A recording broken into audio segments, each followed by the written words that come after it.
இன்னைக்கு நிறைய இடங்கள்ல மாட்டுக்கறி சாப்பிடுறாங்க, இல்லைன்னா வச்சிருக்கிறாங்க அப்படிங்கிறதுக்காகவே அந்த மக்களை இல்லைன்னா அந்த நபரை அடிச்சு துன்புறுத்தக்கூடிய போக்கு அப்படிங்கிறது இருக்குது.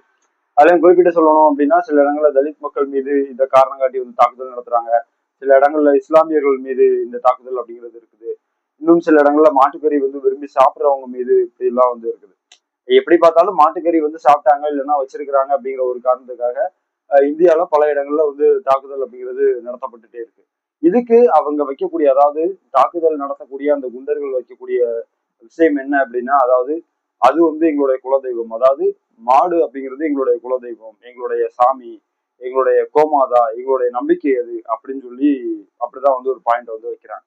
இத பத்தி நதீன் வாக்குமூலம் அப்படிங்கிற ஒரு கவிதை தொகுப்புல இந்த ஒரு விஷயத்த பத்தி அவர் சொல்றாரு. என்ன சொல்றாரு அப்படின்னா, கோமாதா எங்கள் தெய்வம், வேள்வியில் எரிக்கப்பட்டது பசுவும் தானே அப்படின்னு சொல்லி சொல்றாப்புல. அதாவது வேள்வி அப்படிங்கிற ஒரு விஷயத்த அது சனாதன தர்மத்துக்கு உட்பட்டது. பார்ப்பனியம் தான் உருவாக்கி விட்டது. அப்படிப்பட்ட அந்த விஷயத்துல ஆரம்ப கால ஆரியர்கள் மாட்டையும் சேர்த்துதானே எரிச்சாங்க அப்படின்னு சொல்லிதான் அந்த செய்தி சொல்றாரு. அதாவது இறைச்சிக்கு சாதி கிடையாது, இறைச்சிக்கு மதம் கிடையாது, அது ஒரு இறைச்சி, ஒரு உணவு, அப்படிதான் அதை நம்ம பார்க்கணும் அப்படிங்கிறதா இந்த கவிதையில அவர் சொல்லியிருக்கக்கூடிய விஷயம். நதீம் வாக்குமூலம் அப்படிங்கிற இந்த புக்ல நீங்க அதை படிக்கலாம்.